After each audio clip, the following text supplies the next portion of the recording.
Hola, ¿qué tal? Nuevamente bienvenidos a este canal de videos de YouTube que está a cargo del cuerpo académico de Cultura y Personalidad de esta Facultad de Ciencias de la Conducta de la Universidad Autónoma del Estado de México.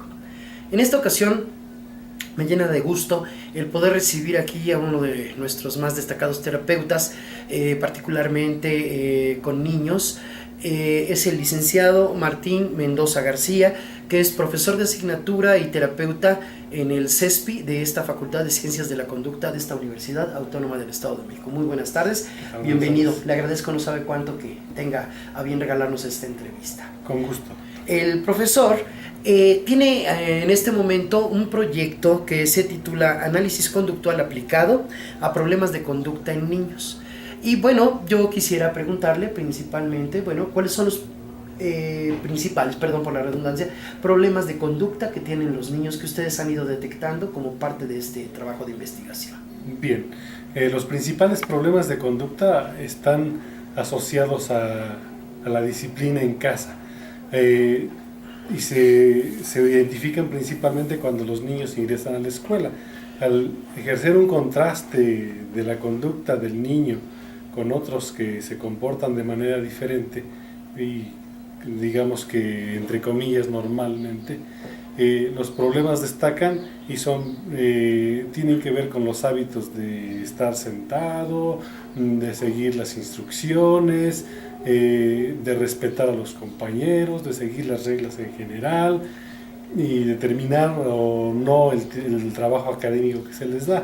Ah, muy bien. Oiga, y fíjese que nosotros hemos recibido peticiones de parte de nuestros seguidores en las cuales nos piden si podemos explicar algo respecto de la desobediencia, que por ejemplo aquí podría ser que no atienden a las instrucciones, ¿no?, de los padres o de los maestros. ¿Por qué un niño se nos vuelve o es desobediente? Sí, bien. Es una cuestión muy interesante porque subyace a todos los problemas de conducta. Cuando los niños no tienen límites en la casa, cuando el estilo de crianza de los papás es algo negligente en cuanto a poner las reglas y hacer que las sigan los niños, se va generando desobediencia. Cuando un niño desobedece, gradualmente va incurriendo en otras faltas de conducta que se van considerando como problemas. Y esos problemas van rebasando el límite doméstico, como decía, cuando llegan a la escuela se identifican con más claridad, pero van generalizándose a otros ambientes también, ¿no? Casi a donde esté el niño se van presentando los problemas. Si el niño no obedece en la casa al principio, es difícil que obedezca en otra parte. Ajá. Porque la autoridad primaria la ejercen los padres de familia. Sí. Entonces, la premisa inicial es, si el niño no obedece a papá, a mamá o quien cumpla con este rol en la casa, difícilmente puede obedecer a alguien más en otro espacio. Ajá. A no ser que ejerzan un control frecuentemente dado por la fuerza, por la energía de poner la disciplina, coercitivo, como a veces tiene que hacer el maestro, y no porque tenga que hacerlo como una medida que él practica, sino como una medida que marca el límite, y a veces es que el maestro no tiene muchas opciones para ejercer esta clase de autoridad, ¿no? Oiga, maestro, y por ejemplo, ¿nos puede decir por qué hay niños que son más desobedientes que otros? Porque la desobediencia de alguna manera es una cuestión de carácter general. Todo el mundo de alguna manera hemos desobedecido, ¿no? Sí. Se acentúa en los adolescentes, ¿no?, que se vuelven más rebeldes, más desobedientes, vaya. Pero en los niños, a pesar de ejercer un control en ocasiones estricto, el niño recurrentemente es desobediente. ¿Por qué pasa esto? Bien, no es principalmente porque sea niño, sino porque hay condiciones diferentes. Podemos considerar dos bloques generales de consideraciones. Una, o el niño tiene alguna característica determinada fisiológicamente, es decir, puede tener un trastorno neurológico, o bien ha aprendido a ser desobediente. Nosotros cuando hablamos de problemas de conducta generalmente hablamos de esta segunda opción. Ajá. Aunque a veces ocurre una combinación, ¿no? Sí, a veces ocurre que tiene al principio problemas de conducta porque aprende a ser así el niño, pero como es en la primera infancia, su sistema neurológico va siendo determinado también de esa manera, ¿no? Entonces se va volviendo un círculo donde uno retroalimenta al otro. ¿Hay alguna área específica en el cerebro que lleve a la desobediencia para poder entender esto de la diferencia entre lo aprendido y lo que pudiera ser un origen más bien de tipo orgánico? Bien, no me refiero específicamente a una clase de desorden focalizado, sino que me refiero a la manera como el niño va estructurando su manera de pensar. Cuando va aprendiendo de esa manera las reglas, se va definiendo también la manera como se crean las redes de pensamiento, y también la manera como va siendo regulado o no regulado va determinando la conducta social. Ya. Entonces se rige en buena medida por sus características personales, pero también por la manera en cómo va aprendiendo socialmente el niño. Maestro, ¿y el ser desobediente no en ocasiones puede responder a una forma mediante la cual el niño trata de controlar su propio medio ambiente? Sin duda. Sin duda, si consideramos que el niño en principio lo que pretende es satisfacer sus necesidades. Claro. Entonces, va fabricando su sistema de contingencias en su propio ambiente de tal manera pues que lo satisfagan a él, ¿no? Así, por ejemplo, se vuelve desobediente con mamá si papá le pone límite. Claro. Pero si cambia la perspectiva y es ahora mamá quien le pone límite, entonces se vuelve a favor de papá. Ya. Y entonces va... Como una forma de acomodarse, ¿no? Acomodando, Por conveniencia. Sí, claro. Ajá. Y eso, claro, no es que lo planee así el niño, ¿no? Sino que, como digo, se va dando de esa manera las contingencias y el estilo de crianza lo va determinando también.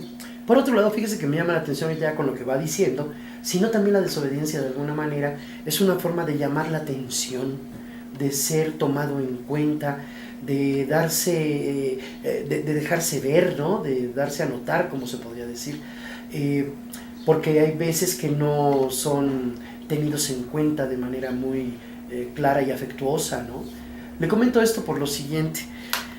En una entrevista con una maestra, Alicia Carranza, acerca de problemas de aprendizaje y lenguaje, nos comentaba que en su experiencia ha detectado que el 70% de los problemas de aprendizaje y de lenguaje no se deben a causas orgánicas, sino a la desatención de los padres respecto de los hijos. Sí. Y entonces muchas veces se vuelven rebeldes y hacen cosas como desobediencia, como una forma de atraer la atención de aquel del que no la recibe. ¿Usted considera que esto es presente en la desobediencia? Sí, aunque no podríamos decir específicamente que sea un problema atencional, como un fenómeno atencional psicológico. Sí podríamos decirlo como lo traía yo hace un rato, si decíamos, si papá refuerza conducta inadecuada, entonces el niño acude con papá. Si mamá refuerza conducta inadecuada, el niño acude con mamá. El problema en realidad parece ser de comunicación entre los papás para poner las reglas, porque de esa manera, si los dos tienen la misma regla, el niño no oscila entre uno y otro, porque parece un problema de atención cuando el niño acude con quien está reforzando, con quien está dando las contingencias necesarias para que su conducta se mantenga. ¿Sí? Y entonces, en ese sentido, si lo ponemos como atención y decimos es papá o es mamá quien le da atención, pero si somos más específicos, a veces podemos considerar que solo el contacto visual puede reforzar una conducta.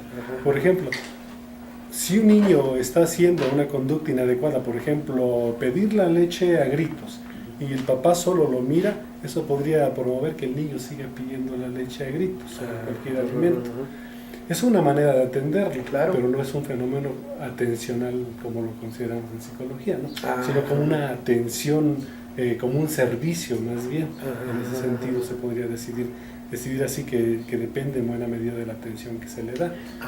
Bien. Y entonces aquí yo también quisiera preguntarle, ¿será que los extremos de padres que no atienden a sus hijos o padres demasiado consentidores promueven la desobediencia? Así es. ¿Sí? Sí. Ahí tenemos que considerar los estilos de crianza, ¿no? Generalmente los papás tienen estilos de crianza diferentes. Pues provienen de familias distintas, ¿no? Sí. Es muy, muy raro que ambos puedan compartir una buena parte de su estilo de crianza.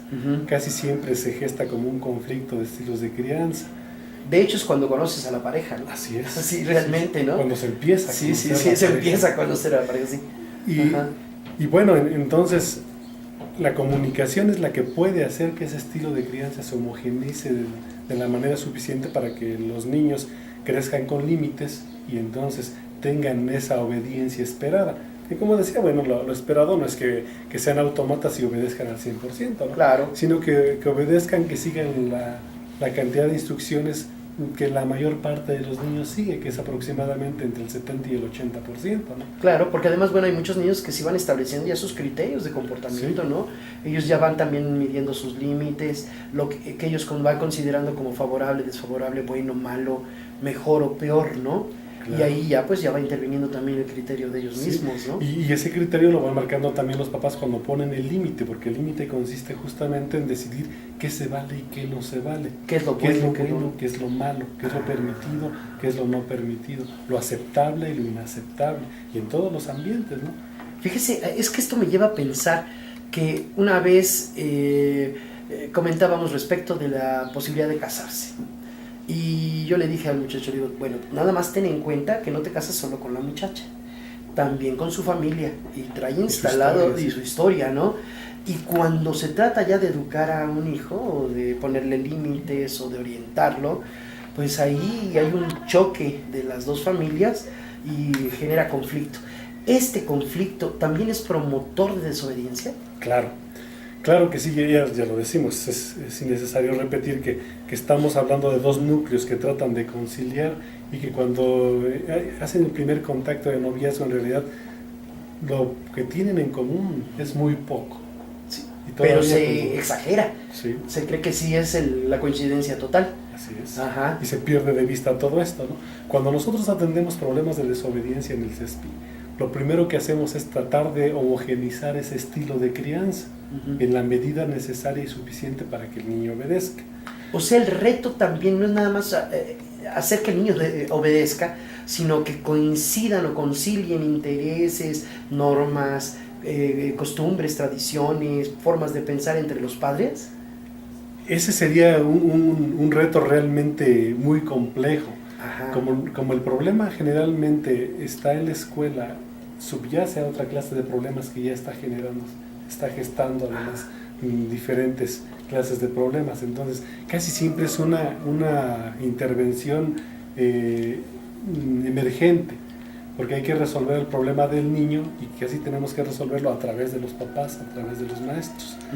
Entonces se vuelve un reto complicado llegar a tal situación de modificar su manera de ver el mundo en lo general, para que ajusten un poco su estilo de crianza. En realidad nos vamos un poco más a lo técnico, y de ahí a veces se deriva esto, a veces no, pero se resuelve el problema. Homogenizamos el estilo de crianza cuando nosotros les enseñamos técnicas para dar una instrucción adecuadamente, para dar la supervisión necesaria y para darle el seguimiento hasta que el niño se vuelva más obediente. Pero generalmente depende de cómo lo hacen ellos. Cuando ellos modifican la manera de dar instrucciones, casi siempre el niño ajusta su obediencia. Y entonces, si nos sentamos con la pareja y les enseñamos las técnicas a ambos, les mostramos cómo hacerlo, le pedimos que lo hagan, lo retroalimentamos hasta que igualan el modelo que les estamos dando, entonces nos cercioramos de que esa manera de dar las instrucciones se va a generalizar a la casa, y entonces el niño va a tener primero una sola línea de instrucciones. De la misma manera va a tener la misma clase de supervisión y la misma clase de contingencias. Claro. Eso no llega al fondo del problema, como se ve, no se modifica la manera de ver el mundo de los papás con su historia personal y familiar de cada uno, pero sí aporta el elemento técnico necesario para que el niño empiece a responder de una manera más eficiente. Bueno, y tal vez utilizando ese elemento técnico del que nos habla, pudiera darse una modificación respecto a la manera de pensar de los propios padres y reorientarse junto con el hijo, ¿no? Sí. Porque parece que hay que enseñarle a no ser desobediente al hijo, pero también a no ser desobediente o intransigente al propio padre, ¿no? Ni tampoco tan impositivo que llegue a la coerción, a reprimir fuertemente las conductas infantiles, ¿no? Sí. Porque fíjese que muchas veces también nos hemos dado cuenta de que los niños desobedecen porque quieren explorar su mundo, quieren algo más de independencia, ¿no? De irse haciendo cargo de sí mismos, y muchas veces los papás los controlan a tal grado que también muchos comportamientos que no necesariamente son desobediencia son ubicados como tales, ¿no? Claro. Y eso, ¿qué tan riesgoso es? ¿Qué tanto afecta el comportamiento? Bien, en principio lo que aprenden los papás con esta técnica que mencionaba es también a diferenciar las instrucciones que son racionales de las que no lo son. De las instrucciones que son necesarias, que es necesario que el niño las siga, y de las que no lo son. Por ejemplo, si hablamos de racionales e irracionales, consideramos que frecuentemente el papá le pide al niño que le traiga sus zapatos. Cuando el papá está sentado en el sillón mirando televisión y el niño está jugando, y entonces le pide que le traiga los zapatos. Le estorba en algo. Entonces, esa clase de instrucciones nosotros las consideramos irracionales, porque pues el papá se puede levantar y puede ir por sus zapatos, ¿no? Claro. Y además de que no hay relación entre los deberes del niño y lo esperado por el papá. Es decir, no es deber del niño traer los zapatos al papá, por ejemplo, ¿no? No es su súbdito. Así es. Y ahí es donde empezamos a hablar de esto, de si es necesario que le demos instrucciones racionales o irracionales. ¿Cuáles son las instrucciones que es necesario que cumpla y las que puede elegir si cumple o no? Por ejemplo, la que tiene que ver con todos los hábitos de autocuidado: bañarse, peinarse, cepillarse los dientes, arreglar su cama, etcétera, son instrucciones que el niño debe seguir en su mayor parte, porque de eso depende también su construcción personal. Claro, y tener un orden para consigo mismo le favorece para tener un orden en su vida en general, ¿no? Y una responsabilidad importante. Decidir si se viste de tal o cual manera es una cosa donde el niño puede optar por obedecer o no obedecer. Si la mamá le dice, oye, ¿por qué no te pones el pantalón azul? Y entonces él puede decidir, porque es una clase de instrucción de las que puede no obedecer. Puede decidir, es que no me gusta el azul, hoy no quiero el azul, ¿no? Y entonces esas instrucciones las deben diferenciar los papás desde el principio, porque es ahí donde el niño aprende a tener también habilidad para decidir, porque es importante que tome decisiones también tiene que ir aprendiendo sus propias actividades, y las aprende en la casa, sin duda. No, oiga, qué interesante. Fíjese que nuestros seguidores frecuentemente nos han pedido que les demos alternativas de solución a las problemáticas de las cuales nos preguntan. En este caso, pues la desobediencia es una problemática, y yo quisiera saber si de manera resumida nos puede regalar algo respecto de ese método, ¿no? que les comparten ustedes a los padres. Bien. Para que aprendan a manejar su forma de comunicarse con los hijos y lograr una obediencia favorable sin ser coercitiva para los niños. ¿Nos regala un resumen? Claro que sí. ¿Qué hay que hacer? Los pasos. En principio, tenemos que considerar que el secreto de esta técnica es cerciorarse. Cerciorarse. Y voy enseguida a decir por qué. Son pasos muy sencillos. El primer paso consiste en atraer la atención del niño. Bien. ¿Por qué? Porque frecuentemente el padre de familia le da la orden al niño sin siquiera saber si lo está escuchando o no. En un espacio abierto o en la misma casa, pero de una habitación a la otra. Por ejemplo, le grita, Jaime, tráeme la escoba, por favor. Y entonces no se cerciora si Jaime lo está atendiendo o no. Así que el primer paso es obtener la atención, y consiste en llamarlo por su nombre y, de ser posible, sugerimos que así sea casi siempre, que ejerza contacto visual, ojo a ojo con el niño, para cerciorarse que ya está atento, que ya va a escuchar la instrucción. Y a veces, si la situación no permite eso, con que el niño responda, mande o cosa parecida según el lenguaje que utilicen los papás, entonces ya consideramos que el niño está atento. Ujú. El primer paso entonces es obtener atención. El segundo es dar la instrucción de una manera clara. Sí. Y así se lo decimos a los papás. Claro que, y lo voy a interrumpir nada más para decirle que una vez, ahorita que es instrucción clara, ¿no? Una anécdota muy breve. Mi madre, yo tuve una novia. Y mi madre le dice a la novia con la que se llevaba bien, le dice, oye, ¿me puedes traer la de esa que dejé sobre el DC? Y se lo trajo. Quedó más sorprendente, ¿no? Pero bueno, perdón por el... Pero no el tenía comentario. problemas Sí, de digo, había seguimiento de problema. instrucciones. Aquí es, ¿no? Que haya entendimiento y entonces que la instrucción sea clara. Sí, clara y precisa. Precisa. Que Sí. describa la acción y que se nombre a los objetos por su nombre. Que se haga en sentido afirmativo. Porque Sí. frecuentemente pregunta. Sí. Pregunta. Por ejemplo, una instrucción donde pregunta es, ¿quieres lavarte los dientes, por favor? Ah, Y entonces el niño puede decidir que no. claro. Puede decir, no, no quiero. Entonces le tienes que decir que Lávate te lavas los los por dientes. favor. Lávate los dientes, por favor. Eso es, entonces, de manera imperativa. Qué interesante, ajá. Imperativa, pero en sentido afirmativo. Afirmativo. Porque no hay lugar a que el niño elija si sigue la instrucción o no. Claro. Sí, no hay vuelta de hoja. Y lava los dientes y se acabó. Sí. Y luego, para que sea clara, también les pedimos que al principio sea solo una instrucción. Ujú. Alguna vez, como una anécdota agregada a esta parte, nos dimos a la tarea de contar cuántas instrucciones daba una madre de familia en una casa. Una madre de familia con 4 hijos y su esposo llega a dar hasta 60 órdenes en un minuto. 60. Dispara, a todo el mundo le dispara órdenes. Qué Pero bárbaro. ahí viene lo que decía al principio, pero no se cerciora de que la sigan. Claro. Pasado algún tiempo, entonces ella puede preguntar, ¿hiciste lo que te dije? Como es común. Y lo común también es que le digan, sí, porque no se acuerdan de que le Claro. dijeron. Ajá, ajá. Porque el tiempo suele ser diferente. El tiempo es parte de la siguiente operación. Ajá. El siguiente paso, vamos al paso número 3, el primero es obtener atención, el segundo es instrucción clara, el tercero es esperar un intervalo de tiempo razonable para saber si el niño va a ejecutar lo que se le pidió. Ya. No para que haya concluido la tarea, Claro, pero que le esté cuando menos haciendo. que se vaya disponiendo a hacerla. Ajá. Cuando le pregunto a los papás, ¿cuánto esperarías para saber si tu hijo va a hacer lo que le pediste?